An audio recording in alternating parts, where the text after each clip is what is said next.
मुसलमान के मुंह से आप कभी नहीं सुनेंगे, कोई डॉक्यूमेंट्री एविडेंस आप नहीं पाएंगे पूरे भारत में जो इस चीज को साबित करता हो कि मुसलमान अपने wild of the wild dreams में इस्लामिक स्टेट बनाने की कभी कोशिश करें। आरएसएस ने सिंस 1925 हिंदुत्व कंसोलिडेशन इस बात पर उसकी बुनियाद रही है कि मुसलमान और क्रिश्चियंस आप पर हावी हो जाएंगे अगर आपने इनकी काट नहीं। समझ रहे नदीम भाई, और आपके व्यूअर्स को यह समझना जरूरी है कि जब तक कि आप एक दूसरा फॉर्मिडेबल फोर्स अपना दुश्मन बनाकर आपके सामने पेश नहीं करते हो, आप किस बुनियाद पर लड़ाई लड़ोगे? तो इनका हिंदू राष्ट्र जब भी पॉसिबल है जब आप Islamic state as a counter productive लोगों को समझाने की कोशिश करें जिसका कोई एविडेंस नहीं है।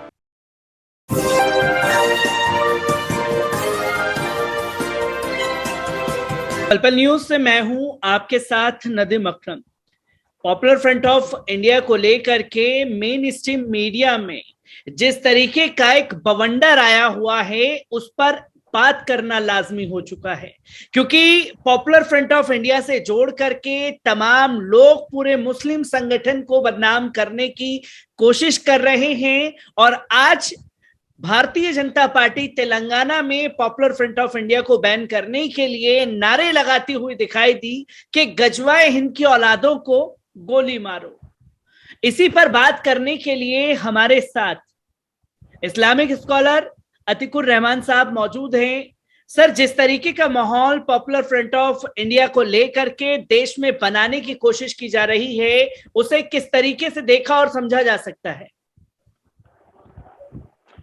नदीम भाई, बहुत बहुत शुक्रिया, आपने इनवाइट किया। बड़ा अहम मौजू है ये, और लगातार इस तरह के अनकॉन्स्टिट्यूशनल मेजर्स जो मोदी गवर्नमेंट ले रही है, ना सिर्फ हमारे मदरसों के खिलाफ, मुस्लिम ऑर्गेनाइजेशंस के खिलाफ, हमारे बच्चे और बच्चियों के खिलाफ जो कि पढ़ना चाहते हैं, तालीम हासिल करना चाहते हैं। और जहां तक कि देखिए पीएफआई का सवाल है, सबसे बड़ी अगर कोई खुन्नस, सबसे बड़ा कोई अगर इनको कांटा चुभता है पीएफआई को लेकर, तो वो ये है कि इसके जितने भी ऑफिस बेरर्स हैं वो हाईली एजुकेटेड ऑफिस बेरर्स हैं। और तो और जितना भी मैंने इनके बारे में जो लिटरेचर पढ़ा है नदीम भाई, कहीं से कहीं तक इसके अंदर कोई ना कॉन्स्टिट्यूशन का वायलेशन है इनके लिटरेचर में, देशभक्ति जैसे आम तौर पे हमारे लोगों में रहती है वैसी देशभक्ति है, कॉन्स्टिट्यूशन को बराबर सराहते हैं, मानते हैं, कॉन्स्टिट्यूशनल मेजर्स को अपनाने में जरा भी कतराते नहीं है। जो इल्जाम लगाए जा रहे हैं नदीम भाई, गजवाए हिंद तो बहुत दूर की बात है और इसके ऊपर हमारी शायद पहले भी बहस हो चुकी है, कोई इसके अंदर सच्चाई नहीं है।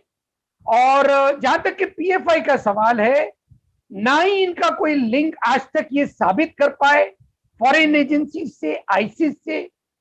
गजवाए हिंद तो बहुत दूर की बात है, इनके लिटरेचर के अंदर कोई इस्लामिक स्टेट फॉर्म करने की भी कोई एविडेंस मिलता नहीं जी।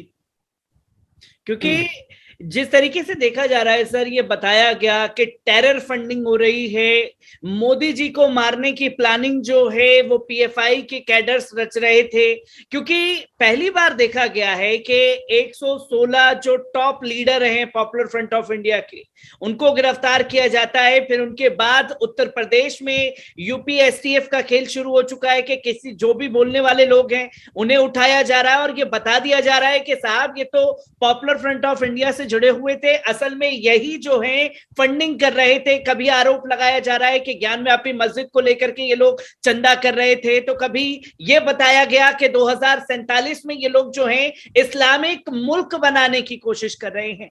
किस तरीके से देखा और समझा जा सकता है, क्योंकि 2047 का जिक्र ये कर रहे हैं कि इस्लामिक स्टेट बनाया जाएगा। इसमें दो ही पहलू बसते हैं, या तो 100 बच्चे मुसलमान पैदा करेंगे, या तो दूसरी तस्वीर ये निकल करके आएगी कि तमाम लोगों को मुस्लिम बना देंगे। तो आप किस तरीके से देख रहे हैं और समझ रहे हैं, क्योंकि अवाम को ये चीज समझाना बहुत जरूरी है।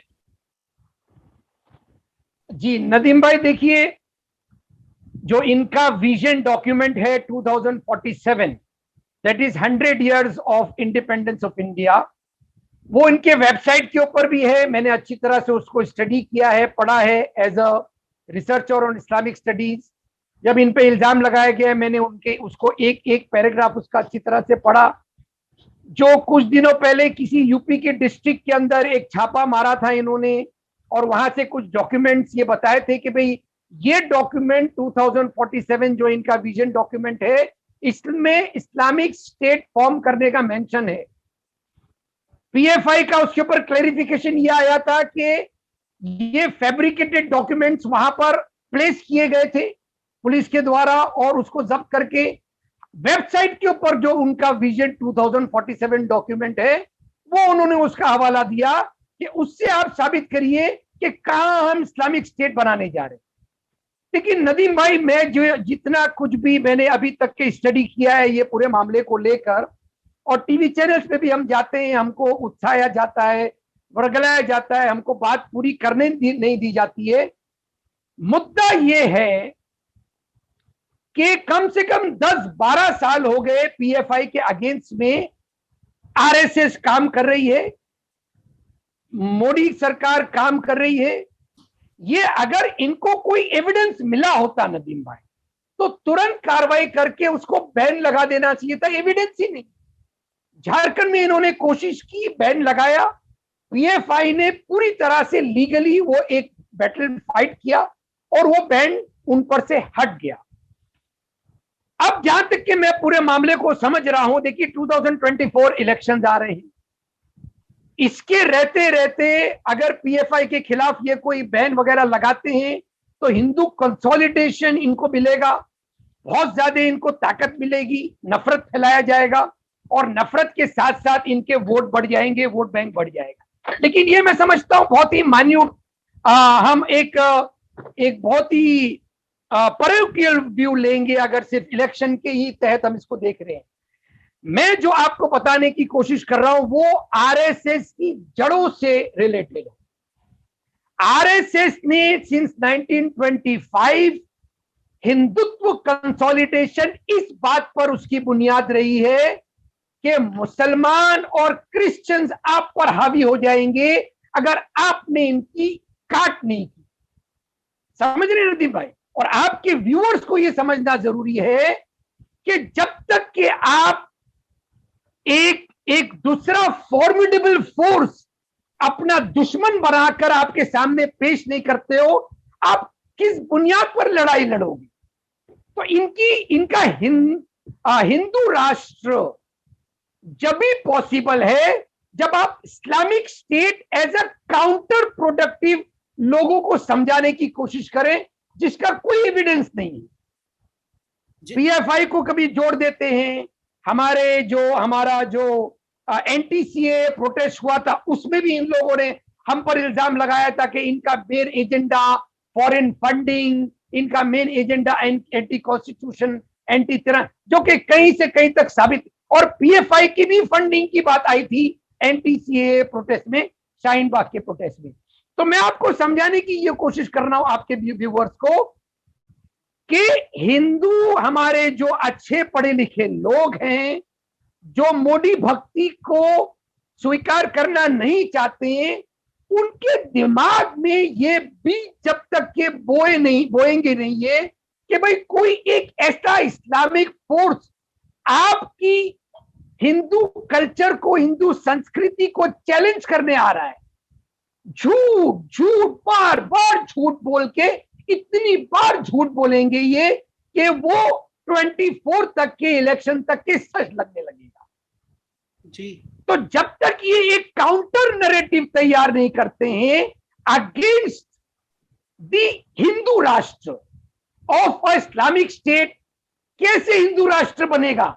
क्योंकि कोई पढ़ा लिखा हिंदू ये इस बात को मानने को तैयार नहीं है कि कोई गजवाए हिंद कभी आएगा या कोई इस्लामिक स्टेट कभी यहां बन पाएगा। ना पीएफआई के लिटरेचर से यह साबित नहीं होता है, किसी मुसलमान के मुंह से आप कभी नहीं सुनेंगे, कोई डॉक्यूमेंट्री एविडेंस आप नहीं पाएंगे पूरे भारत में जो इस चीज को साबित करता हो कि मुसलमान अपने wild of the wild dreams में इस्लामिक स्टेट बनाने की कभी कोशिश करें। क्योंकि सर हम लगातार डिबेट में भी एक चीज जो लगातार देख रहे हैं कि या तो जो बोलने वाले लोग होंगे, जैसे कि आप हुए डिबेट में बैठते हैं, अक्सर या तो वॉइस को काट दिया जाता है या आपकी बात को आगे बढ़ाने नहीं दिया जाता। तो वहीं हम देखते हैं कि कोई दूसरा मुस्लिम चेहरा जो है अपोजिट में आपके बैठाया जाएगा, उसे पूरा मौका दिया जाता है बोलने का, बस वो ये बोल दे कि पीएफआई जो है युवाओं को बरगलाने का काम कर रही थी। ये जो एक फेक लोगों को बैठाया जा रहा है जिन्हें मुसलमानों ने सर्टिफिकेट नहीं दे रखा कि भाई आप जाइए मुसलमानों की आवाज उठाइए, आप किस तरीके से देख रहे हैं? क्योंकि सर आप लगातार डिबेट को बरसों से करते हुए दिखाई दे रहे हैं। अब जो नए नए चेहरे जो नफरत फैला रहे हैं चैनल पर बैठ करके मुस्लिम नाम रख करके, कैसे देखा और समझा जा सकता है? जो बरगलाने की कोशिश दरअसल वहां से शुरू हो रही है। नदीम भाई देखिए, कार्ल मार्क्स का बड़ा अच्छा वो प्रोवर्ब है कि workers of the world unite, you have nothing to lose but your chains. तो मैं समझता हूं मेरे लिए भी ये बड़ा सही बैठता है कि I have nothing to lose जी। अगर मैं पीएफआई के सपोर्ट में कोई बात कह रहा हूं, under the oath of the constitution, under the oath that IPC का कोई वायलेशन नहीं होगा, मैं तो हर चैनल पे ये भी बात को खुलासा कर देता हूं कि I am a critic of Narendra Modi and his government. I am a critic of the RSS. अगर आपको पसंद है तो आप मुझे बुलाइए, बिठाइए, मैं तो आपकी आलोचना करने बैठा हूं, मोदी सरकार की भी, मोदी जी की भी, समझे ना। अब इसका यह मतलब नहीं निकाला जाए कि एंटी मोदी होना एंटी इंडिया होता है। जी। एक चैनल के ऊपर जब ये लेसेस्टर के अंदर जो राइट शुरू हुए, मैं शायद इंडिया टीवी पर था 2-4 दिन पहले, और मेरा मुकाबला उन्होंने डायरेक्ट कर दिया एक पाकिस्तानी पैनलिस्ट से। और वो पाकिस्तानी पैनलिस्ट ने नदीम भाई कहा कि जब एंकर ने पूछा कि भाई ये क्या हो रहा है, तो उन्होंने कहा क्यों आपके मोदी जी जो हिंदुत्व के नाम पे इंडिया में करते हैं, तो क्या यहाँ पर इंग्लैंड में, लंदन में मुसलमान नहीं करेंगे क्या? तो मैंने उनको काउंटर किया नदीम भाई, मैंने कहा भाई साहब आप जरा बात को समझिए, जो मोदी जी की बात है, भारत की बात है, वो हमारा अंदरूनी मामला है। आपने जो इस्लाम के नाम पर गंदगी फैला के रखी है पूरी दुनिया के अंदर, हो सकता है मोदी जी और आरएसएस और बीजेपी के दिल में आपने जो कड़वाहट इस्लाम के नाम पर फैलाई है, मुसलमानों के नाम पर फैलाई है, उनके दिलों में कुछ दुविधाएं हैं। हम अपने आचरण से, हम अपने रख रखाव से, हम अपने प्रॉफिटिक ट्रेडिशन से उनके जो दुविधाएं वो दूर करेंगे और उनको समझाएंगे कि सही इस्लाम और प्रॉफिट मोहम्मद क्या है, सही दीन क्या है, और वो हम अच्छी तरह से उनको समझा के कॉन्स्टिट्यूशनली फाइट करने के लायक हैं हम हिंदुस्तान के मुसलमान। आपको अपनी गंदी सनीवी नाक पोक करने की जरूरत नहीं है हमारे अंदरूनी मामलों में, और कोई वायलेंस का हम समर्थन नहीं करते हैं, चाहे वो लेसेस्टर में हो, पाकिस्तान में हो या हिंदुस्तान में हो। तो मेरा बोलने का ये मतलब है कि anti Modi, anti RSS, anti संघ होना एंटी इंडिया नहीं हो सकता है। हम क्योंकि कॉन्स्टिट्यूशनली बात करना चाहते हैं, पीएफआई को भी मैंने बहुत बार बोला है कि खबरदार अगर आप कोई एंटी कॉन्स्टिट्यूशनल मेजर करोगे तो हम आपका साथ नहीं देंगे।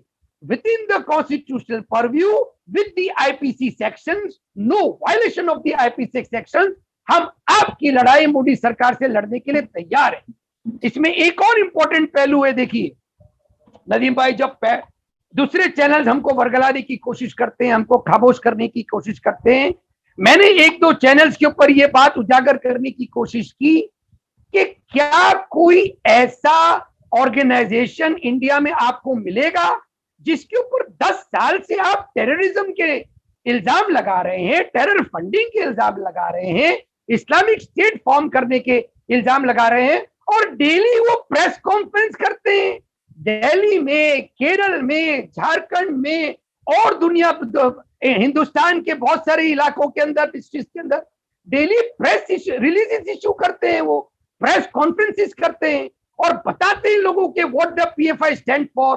तो मुझे काउंटर कितने मजाही अंदाज में किया गया नदीम भाई। देखिए, एक पैनलिस्ट ने मुझसे कहा कि अल कायदा भी प्रेस कॉन्फ्रेंस करता था, प्रेस रिलीज करता था, और अल जवाहिरी भी प्रेस रिलीज करते थे। तो मैंने कहा, अरे नादान, अगर अल कायदा या उसामा बिन लादेन या अल जवाहिरी कोई प्रेस कॉन्फ्रेंस करते थे तो वो अननोन डेस्टिनेशन से करते थे, उनका आता पता नहीं होता था। यहाँ पर पीएफआई हिंदुस्तान में बैठी हुई, दिल्ली में बैठी हुई, केरल में बैठी हुई प्रेस कॉन्फ्रेंस कर रही है, प्रेस रिलीज कर रही है, वहां के डीजीपी को, वहां के कमिश्नर्स को लेटर्स लिख के बता रही है कि हमारा हाथ इन गतिविधियों में नहीं है। क्यों नादा नहीं कर रहे हो आप? क्यों जोड़ ले अल कायदा से उनको? क्योंकि सर लगातार ये भी देखा गया, जैसे कि जो मुस्लिम बुद्धिजीवी जो समझ रखते हैं कि दरअसल पीएफआई को लेकर के खेल क्या चल रहा है, पर मीडिया में एक और खेल चल रहा था जहां पर ये दिखाने की कोशिश की कि कोई सज्जादा नसीन ऑर्गेनाइजेशन की तरफ से अपील कर दी गई कि साहब मोदी जी को लेटर लिख दिया गया, अमित शाह जी को लेटर लिख दिया गया कि पीएफआई को बैन कर देना चाहिए। तो उसी के थोड़ी देर बाद एक और ऐलान होता है कि सबसे बड़े मुस्लिम संगठन ने, साहब जो है पसमानदा मुस्लिम महाज ने ऐलान किया है कि पीएफआई को बैन कर देना चाहिए। दरअसल ये जो ऑर्गेनाइजेशन बताया जा रहा है और मुस्लिमों के सबसे बड़े बता करके पेश किया जा रहा है मीडिया में, उसका असली राज क्या है सर? नदीम भाई, जहां तक कि मैं समझ पाया हूं, पसमानदा मुस्लिम ऑर्गेनाइजेशन जो है वो बहुत ही सक्रिय है, वो अच्छी तरह से बातें करते हैं। आपने मुझे बताया तो मुझे जानकारी मिली कि उन्होंने इस तरह से, देखिए, अगर पीएफआई को बैन करने का पसमानदा मुस्लिम जो ग्रुप है वो, या सरवर चिश्ती साहब, या जो भी चिश्ती ऑर्गेनाइजेशन, सूफी ऑर्गेनाइजेशन है, अगर कर रहे हैं तो मैं इसको दो नजर से देख सकता हूं। देखिए, एक तो ये कि ये ऑर्गेनाइजेशन कोई अनकॉन्स्टिट्यूशनल मेजर्स अगर कोई ऑर्गेनाइजेशन हाथ में ले रहा है, फॉर एग्जांपल पीएफआई, क्योंकि मेरे तहत वो कोई अनकॉन्स्टिट्यूशनल काम नहीं करते हैं, तो ये उन चीजों से बचना चाहते हैं कि भाई हम उस फ्रेमवर्क में नहीं आ जाएं जहां पर कोई ऑर्गेनाइजेशन अनकॉन्स्टिट्यूशनल काम कर रहा है, आईपीसी का वायलेशन कर रहा है, इसीलिए हम भी उसी गिनती में किए जाएंगे।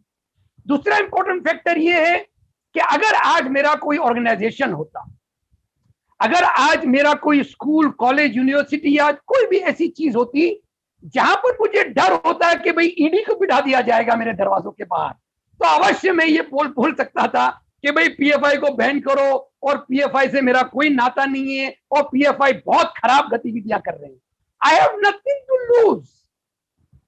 और जो लिटरेचर में पढ़ा हूं, मैंने जिसका अध्ययन किया है, स्टडी किया है, उस लिटरेचर के तहत पीएफआई को किसी तरह से भी आप नेल नहीं कर पाएंगे in the court of law. They are not involved in any IPC violations और एंटी कॉन्स्टिट्यूशन मेजर्स। सर एक आखिरी सवाल आपसे लेना चाहेंगे हम, क्योंकि लगातार ये देखा गया कि जब पीएफआई को लेकर के टेरर फंडिंग का आरोप लगाया गया, 116 नेताओं की, उनके टॉप लीडरशिप की गिरफ्तारी हुई, उसके बाद में 400 कार्यकर्ताओं की गिरफ्तारी हुई। मीडिया एक तरह से दिखाने की कोशिश कर रहा था कि साहब देखिए, अमित शाह जी ने जो है ये खास प्लानिंग तैयार की है। अमित शाह जी जो है कर्नाटक दौरे पर गए थे, उन्होंने सीएम से मुलाकात की, सीएम ने पूरा लेटर दिया, फिर उसके बाद मोदी जी ने हरी झंडी दिखाई, तब जाकर के ये बड़ा एक्शन लिया गया है। ये जो दरअसल खेल है, तो क्या माना जाए कि ईडी, एनआईए जो आरोप लगा रही है वो पूरी तरीके से फैब्रिकेटेड करके बनाया गया है? बड़ा तरस आता है नदीम भाई देखते हुए कि ईडी और हमारी इन्वेस्टिगेटिंग एजेंसीज का इतना गलत इस्तेमाल, इतना घोर वो अपने आप में ये कर रहे हैं। और मैं यकीन के साथ आपको बता रहा हूं, देखिए, जब ये सरकार नहीं रहेगी तो यही ईडी के रिटायर्ड ऑफिशियल्स आपको बताएंगे कि किस प्रेशर में वो काम कर रहे हैं, किस तरह से उनको बाध्य किया जा रहा है, किस तरह से उनसे इस तरह से अपनी एजेंसीज की जो उनके जो फाइनल पॉइंट्स है, जो फाइनल क्लॉजेज है, जो कॉन्स्टिट्यूशनल उनके डायरेक्शंस है, उनको वायलेट करते हुए ये काम किया जा रहा है। और इसके एवज में मैं 2-4 बातें आपको बता पाऊंगा जी।